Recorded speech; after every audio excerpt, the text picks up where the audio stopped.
Hello, this is Jerry Riley with Gospel Music Connection. I'd like to welcome you to our broadcast today. We have a very special guest with us, Dr. Margaret Ellis. Doctor, welcome. Thank you. She's recently written a book, The Healing Miracles of Jesus, and I'm just so excited to talk to Dr. Ellis about this book. It's just a marvelous book. It's on back order right now. We'll talk about that in just a moment, but it's going to be something I know it's going to bless your heart and show you that Jesus' healing miracles didn't happen just 2,000 years ago. Healing miracles are taking place even today. Dr. Ellis, again, welcome. Thank you so much. I'm glad to be here. Well, I'm so glad you're here, and I'm just looking forward to talking to you about this book. But before I do, I want to find out a little bit about Dr. Ellis, where you're from. Are you from Oklahoma originally, Doctor?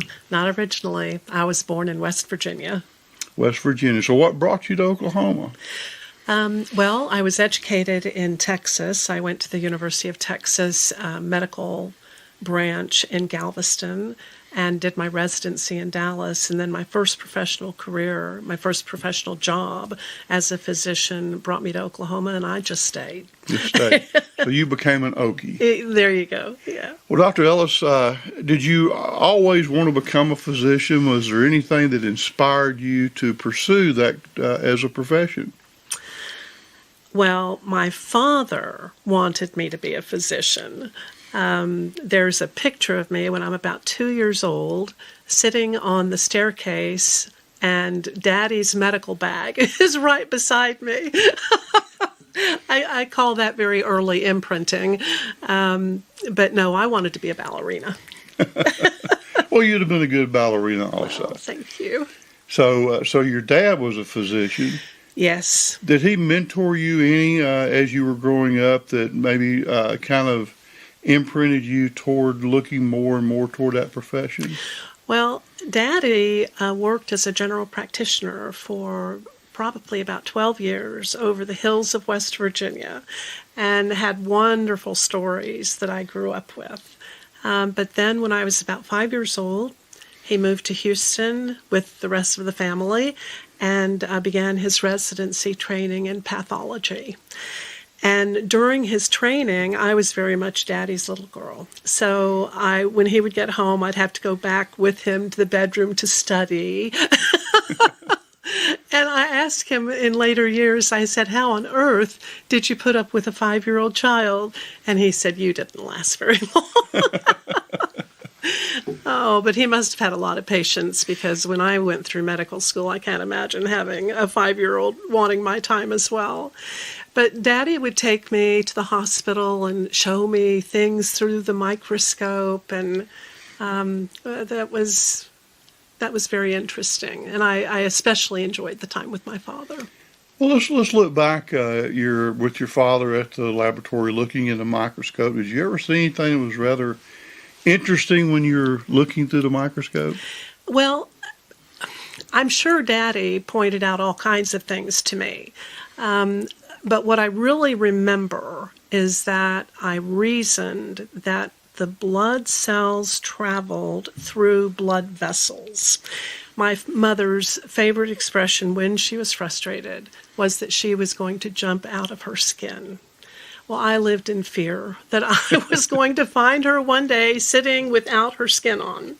And I reasoned that because the blood travels through the vessels, that she wouldn't bleed to death, and when she was ready, she'd get back in her skin. So you used some reason. Well, apparently, because I figured that one out. Well, would you say that the practice of medicine involves reason?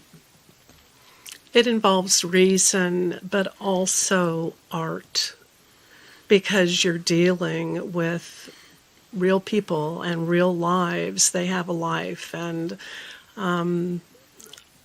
so many people think that it's just strictly what we learn in books and how we're trained by our mentors in residency, etc. But I've discovered it's much, much more. Now, you were an internist, is that correct? Yes. Okay, so you went to University of Texas in Galveston. You then went into your residency. Yes. What then inspired you to get into internal medicine?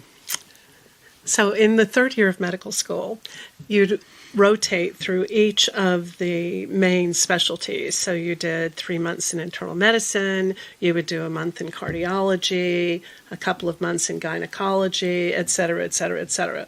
So after my first rotation, I called up my father. I have found my niche. I am going to be an internist. And Daddy would listen to me, and I would go through my next rotation. I'd call Daddy. I'm going to be a gynecologist, or whatever was the most recent thing I had studied. So the last thing that I studied was psychiatry. I called up my dad and I said, I'm going to be a psychiatrist. At which point Dad kind of put his foot down. Margaret, please, no. He did not think I was suited to be a psychiatrist. I'm sure he's right. I'm thankful that there are wonderful psychiatrists out there, but I would not have been one. But I decided that since I had liked everything so much, that what I needed to do was internal medicine, because truly we deal with it all. You know, 1 minute you'll be seeing a cardiac patient, the next minute you'll be seeing a diabetic patient, the next minute you'll be seeing an infection. You just never know what you're going to have when you go through that door.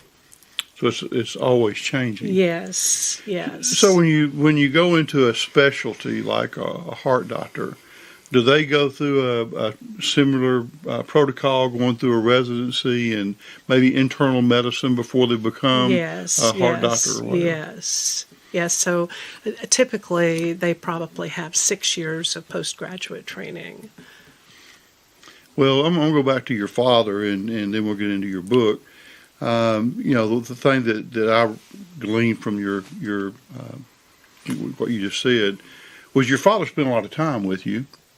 He took you to the laboratory and mentored you. And I wonder sometimes, Doctor, if parents don't spend enough time with their children, mentoring them, giving them some direction to where now the child is growing up in a family that is mentoring them, spending some time with them as your father did with you. And through that, it really imprinted you to the point that you wanted to become a doctor and follow in his footsteps. Well, I don't know that I really wanted to follow in his footsteps. I was the fourth in line, but I was the first girl. And I wasn't so much that I wanted to be like Dad. It was really much more that I felt called to be a physician.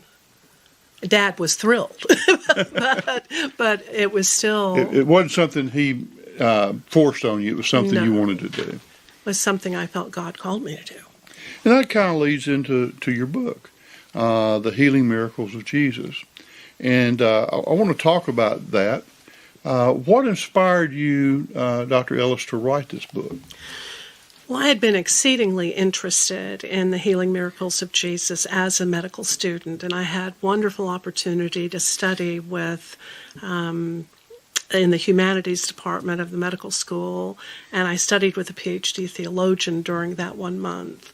And I did write a paper, although I didn't utilize that paper in the development of this book. But that's when my interest in this started, because I really wanted to know, why could I not just go into the hospital and pray for these patients? You know, Jesus told us that we were going to do greater things, right? And anyway, I decided obviously I couldn't do that. I didn't know why, but I persisted down the medical school training path. And what specifically inspired me to do this was when Glenn had his near-death experience. We got home and all was well, and I believed with all of my heart he had been healed miraculously. And I felt nudged by the Holy Spirit to review the healing miracles of Jesus that are recorded in the Gospels. Now, there are 27 of them that are recorded. We know that Jesus did many more, right? Because the Gospels tell us that he did. But there was only so much room to write them down, and so they wrote down 27 under the inspiration of the Holy Spirit. So I examined each one of those miracles, and I looked at, was there anything in my own practice that I could relate? For example, you take the healing of the nobleman's son. The nobleman, he lived, maybe 16 miles away from where Jesus was. And Jesus simply spoke the word, and the son was healed. Do we do anything today to heal by distance? Certainly not miraculously like Jesus did, but we do offer up advice by distance with our means of communication. We have telephones, and so patients will call us and we'll give recommendations or refer them to the emergency room, etc.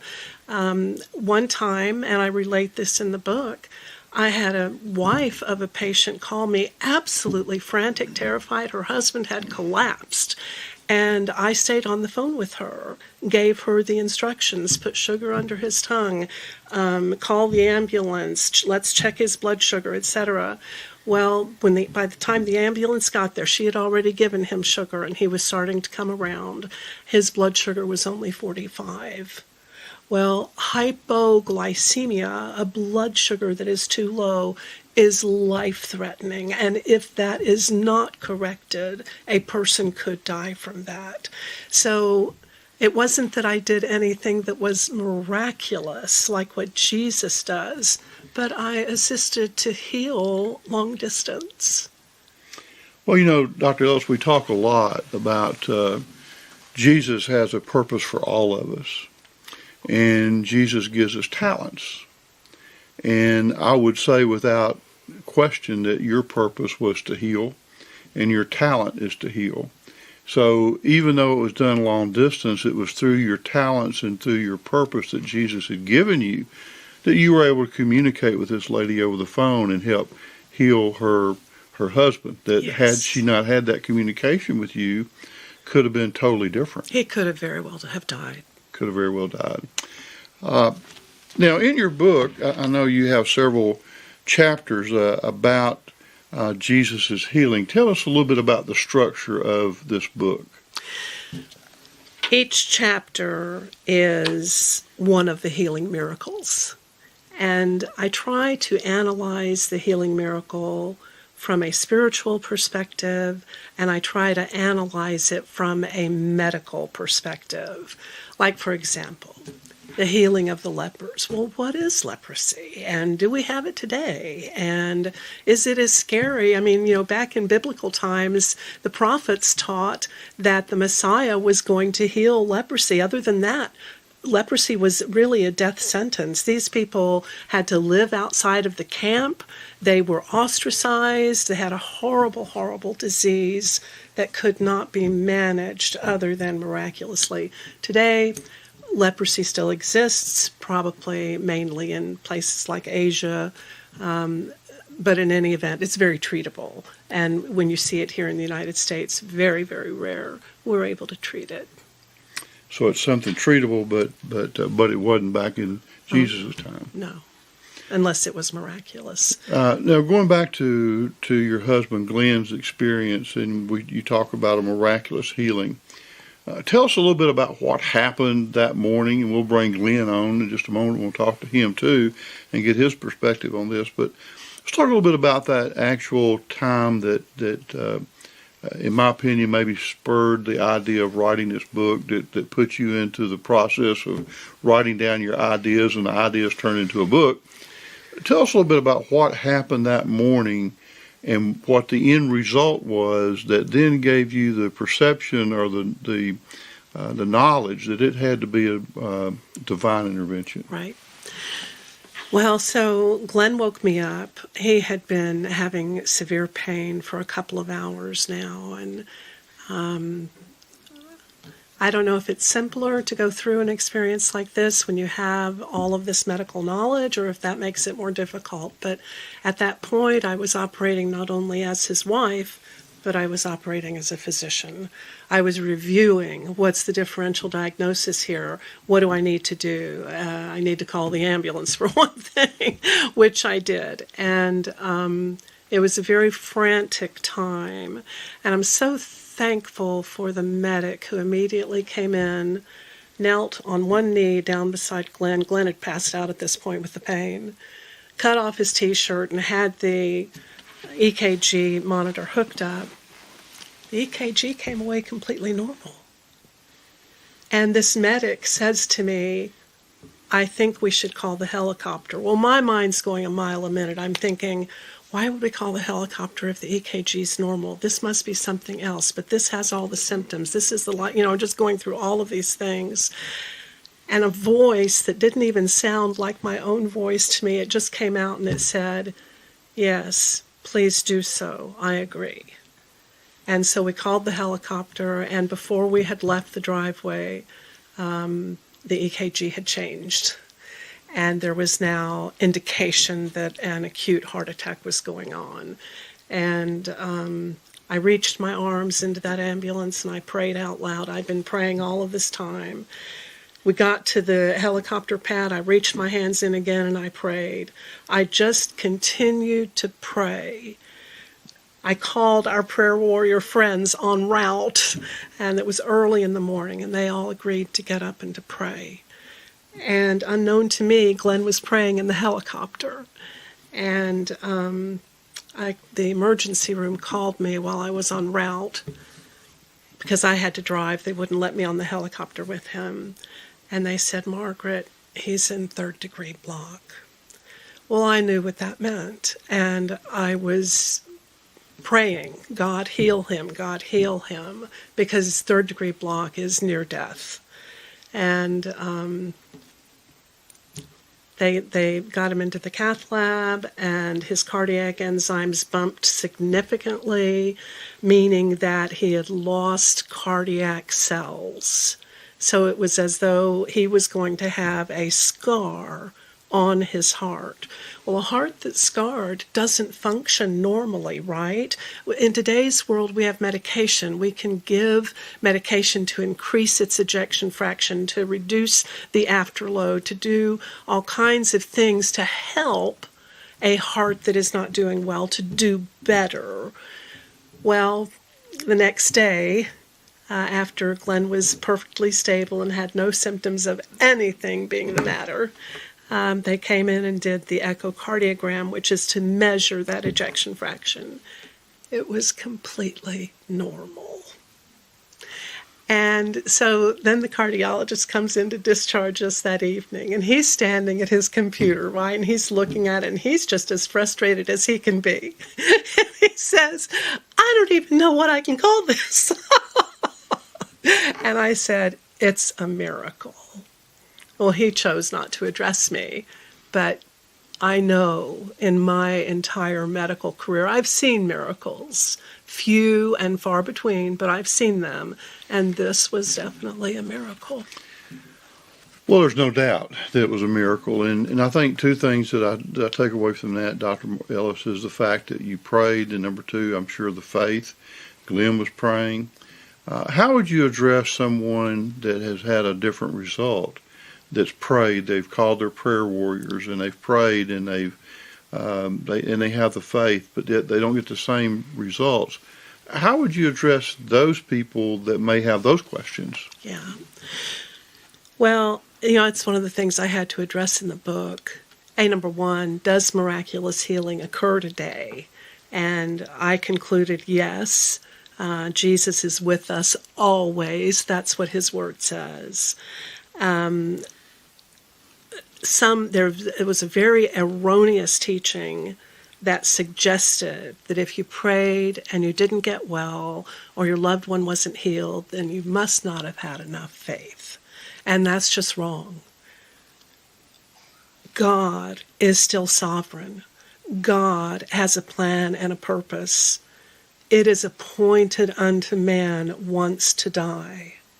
So if that time has come in your life when you're going to go back to the Father, then God says, I'm so thankful that you're coming to me. I love my children to come to me in prayer, but I have a bigger plan and a bigger purpose, and he is sovereign. So I will say this. I believe with all of my heart that we are always healed. By his stripes we are healed. It may not be here on earth, but I promise you in heaven, in our glorified body, that we are perfectly and totally healthy. So God heals in two ways. He heals us physically here on earth, and he heals us by taking us home. Well, and I feel that physical healing may be much more even than physical healing, because when you examine some of these miracles, you discover that he not only has healed the person physically, the physical manifestations of the illness is gone, but all of a sudden he's also healed them spiritually. They have become believers in him as Jesus Christ Messiah. They are healed potentially financially, like, for example, the widow of Nain. She had lost her husband already and was getting ready to lose her only son. In fact, he was already dead. And Jesus traveled specifically to Nain, out of his way, right exactly at the time that young boy was going to be buried, and he resurrected that boy. Not because that boy had faith. He was dead. The widow needed help.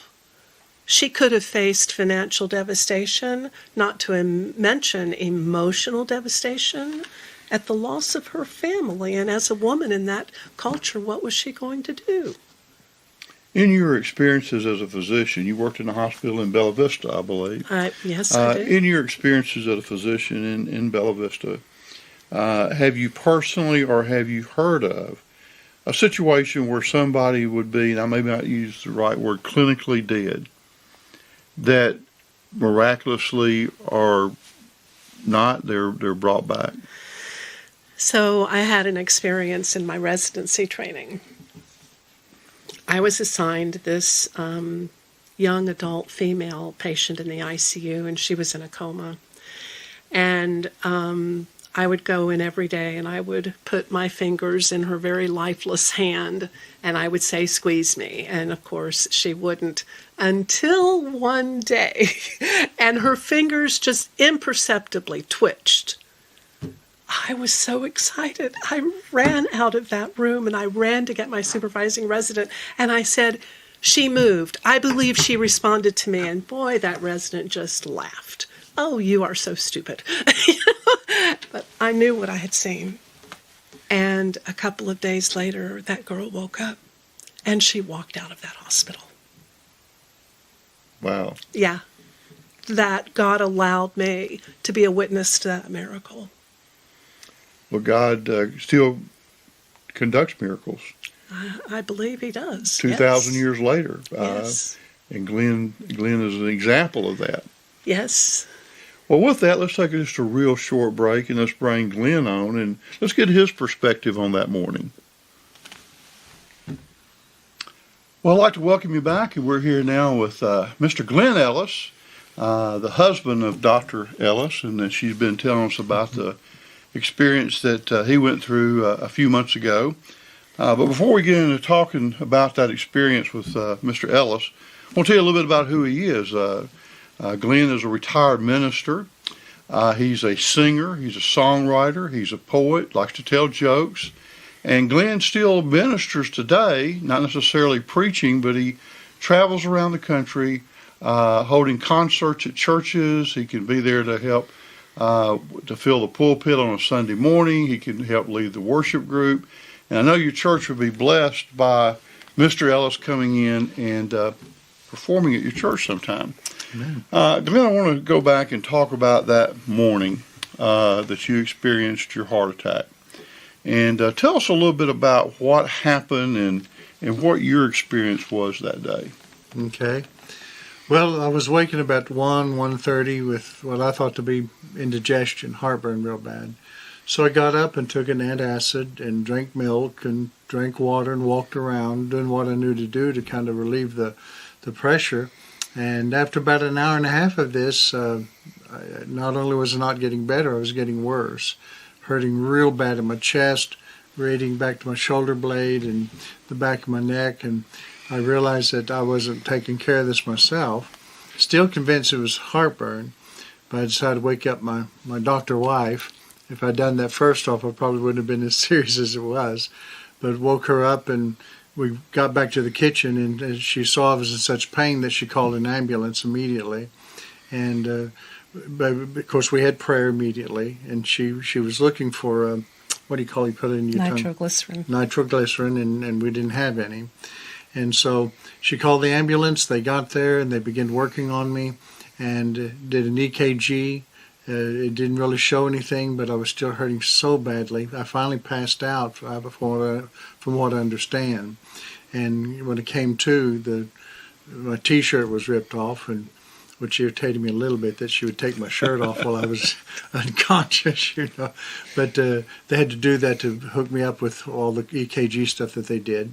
And then he called the helicopter, looked to my wife, and as she stated earlier about calling in helicopter, and she agreed with that.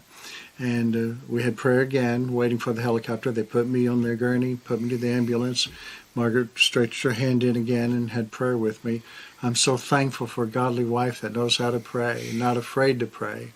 Some people would be reluctant to pray out loud or something in front of people. Margaret was very bold, and I really appreciate that. And then we got to the helipad, and they put me in the helicopter, and she prayed for me again. And, of course, all this time I'm praying, probably not as earnestly as she was. I really probably didn't appreciate the seriousness of everything until on the helicopter ride to the hospital, the EMT had a real sense of urgency.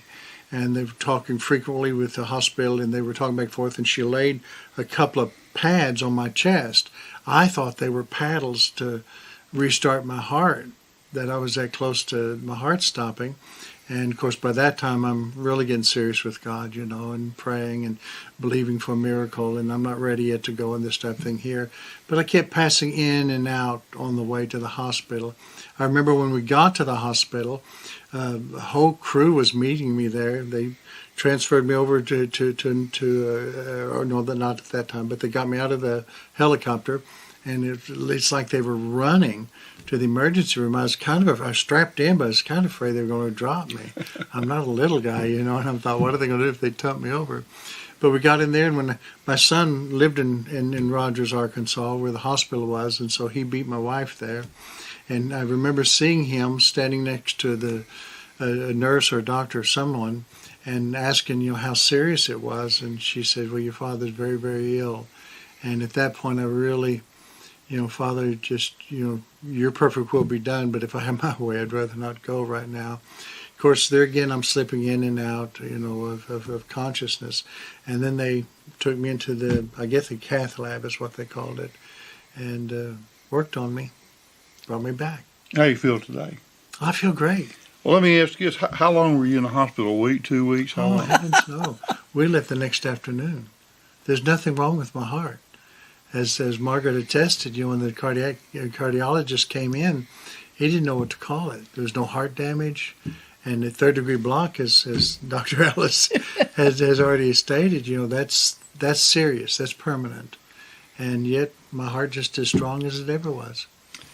So, I just... that's just a great testimony. Amen. And I just encourage all of you to go get this book by Dr. Ellis, The Healing Miracles of Jesus. And in this book, she structured it where each chapter is based on a different experience of Jesus' healing in the Bible. It's not what she thinks, it's what the Bible says. Absolutely. And so I just encourage you to get this book. You can get it by going to GlennEllisMinistries.com. Mm-hmm. Now, I'll have to also say this book, 100% of the money that comes in off the sale of this book goes to Glenn Ellis Ministries. I mentioned earlier, Glenn is a retired minister, mm-hmm. but he's still very active with his ministry through song, through his poetry, and through filling pulpits on Sunday mornings or any time during the week, actually. It doesn't have to be Sunday morning. And we all know going up and down the road these days is very expensive. And 100% of the proceeds that come in off of this book go to support that ministry. And I know another thing, Dr. Ellis, you do is you make quilts too, if I'm not mistaken. Yes, I do. And when you sell those quilts, I think the proceeds off of that goes to the Glenn Ellis ministry. Yes, absolutely. So when you go to this website, you're going to be able to find out more about the Glenn Ellis ministry. You can see any upcoming tours that he may be on.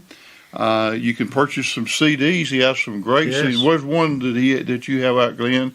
I really like. Just hold on. Oh, and I you wrote just that. and you just hold on. You just held on that day, didn't you? I did. It's a wonder. It's a song. Once you hear it, you'll have it in your mind all day long, which is a great deal. I mean, I really like that song. Just hold on. Thank you. So you can find that CD online and purchase the book. Find out more about Glenn Ellis Ministry. And I tell you, I just really have enjoyed this time spent with both of you today. It's been very blessing to me. I know it's going to be a blessing for those that are watching. You can also find out more information by going to gospelmusicconnection.com, and we'd love for you to come to that site as well. But Dr. Ellis, thank you so much for the time. You know, writing a book is not for the weary. I mean, it's not only the writing of it, but the spell checking and the commas and the semicolons and the proofreading and going to the publisher. So this was not something that was put together overnight. A lot of research went into the book, Yes. a lot of effort in writing the book, and I know that it's going to be a blessing for those that get it and read it. It's on back order, but you can go online and order it, and as soon as they come in, they'll be shipped to you. So it'll be a great Christmas present. So remember looking for this book on GlennEllisMinistry.com. Glenn, thank you for your time today. Good to be here. Dr. Thank you, Ellis, Jerry. Thank you for so your much, time. Jerry. And God bless you, and we hope to see you again real soon. Have a wonderful day.